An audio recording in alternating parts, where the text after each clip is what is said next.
అందువల్ల మళ్ళీ ఒక రీస్టార్ట్ అనేది జగన్ చేయగలిగాడు. జగన్ 2.0 వెర్షన్ పేరుతో. ఈ నేపథ్యంలో ఇటు రాప్తాడుకి కానీ, పొదిలికి కానీ, మొన్న రెంటపాలు కానీ ఈ ట్రిప్పులన్నీ కూడా సక్సెస్ అయినాయి జగన్ పాయింట్ ఆఫ్ వ్యూ. అంటే పెద్ద ఎత్తున జనం రావడం, అగ్రెసివ్గా ఉండడం, ఇంకా కొంతమంది రప్ప ఇది చేయడం. సో దీనివల్ల ఏమైందంటే రెండు ప్రయోజనాలు. ఒకటి, వైసీపీలో కేడర్ని అంతా, మళ్ళీ నిరుత్సాహంలో ఉన్న కేడర్ని అంతా కూడా ఒక బ్యాటిల్ మోడ్లోకి తీసుకురావడం, యునైట్ చేయడం, ఫైట్ చేయడానికి రెడీ కావడం. అది నెంబర్ 1. నెంబర్ 2 ఏంది, తెలుగుదేశంలో ఉండే నాయకులను కానీ, ఇప్పటి పోలీస్ అధికారులను కానీ ఒక భయభ్రాంతానికి గురి చేయడం. రేపు వస్తాడేమో మళ్ళీ జగన్, వస్తే మన పరిస్థితి ఏంటి, ఇవాళ వైసీపీ వాళ్ళని మన ప్రభుత్వం చేస్తుంది, దానికి రెట్టింపు జగన్ ఖచ్చితంగా చేస్తాడు. కాబట్టి ఇంకా ఆల్రెడీ 1 year అయిపోయింది, కళ్ళు మూసుకుని 4 ఏళ్ళు అయిపోతుంది, మళ్ళీ మనం జైలుకి వెళ్ళాలి, ఇవన్నీ ఎందుకులే అని చాలా మంది తెలుగుదేశం నాయకులు జగన్ మీదకి అగ్రెసివ్గా అవ్వకుండా సైలెంట్ అయిపోయారు.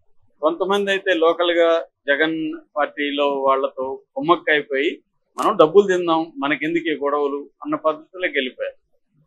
సో అదొకటి జరిగింది. నెక్స్ట్, అధికారులు కూడా కొన్ని చోట్ల అగ్రెసివ్గా వెళ్ళాలంటే భయపడే పరిస్థితి అయితే జగన్ క్రియేట్ చేశారు. సో ఇది ఒక రకంగా జగన్ కి ప్లస్ అయింది. అందుకని ఇప్పుడు తెలుగుదేశం కూటమి ప్రభుత్వం ఏం చేస్తుందంటే జగన్ ని అసలు జనంలోకి వెళ్లకుండా చేయాలి. అందుకని ఏం చేశారు, సింగయ్య అమృతి మీద పెద్ద గొడవ చేసి అదొక ఫేక్ వీడియో తీసుకొచ్చి అది చేశారు. ఇప్పుడు అది కోర్టులో ఉంది. దాని మీద జగన్ కి ఫేవర్ గానే ఉంది ఇప్పటి వరకు చూస్తే.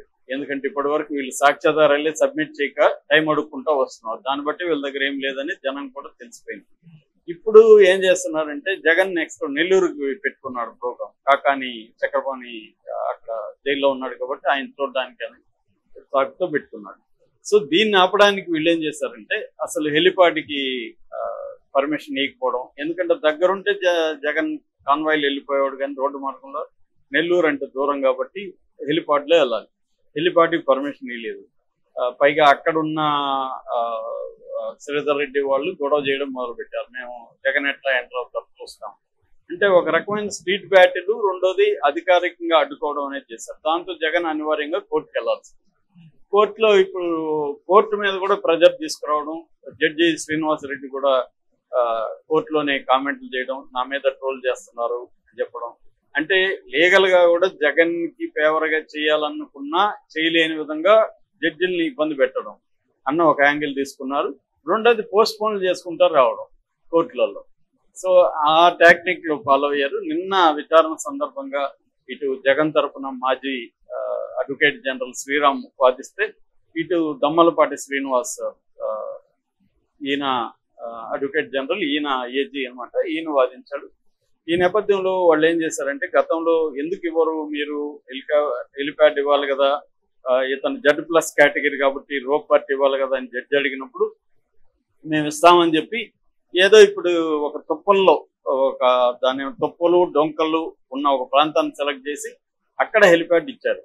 సో అదే శ్రీరాము చెప్పాడు కోర్టులో, సార్ ఇది ఒక తుప్పలు రప్పలు రాళ్ళు రప్పలు ఉన్న దీంట్లో ఇచ్చారు, ఇక్కడ మనుషులు నడవడానికి కూడా కుదరదు, దానంతా క్లీన్ చేయాలంటే 4-5 రోజులు పడుతుంది అని చెప్పారు. మరి అట్లాంటిది ఎందుకు ఇచ్చారు అని జడ్జి అడిగినప్పుడు మేము మళ్ళీ దీని మీద రియాక్ట్ అవ్వడానికి మాకు టైం కావాలి అని అడిగారు. దాంతో జూలై 9కి పోస్ట్ పోన్.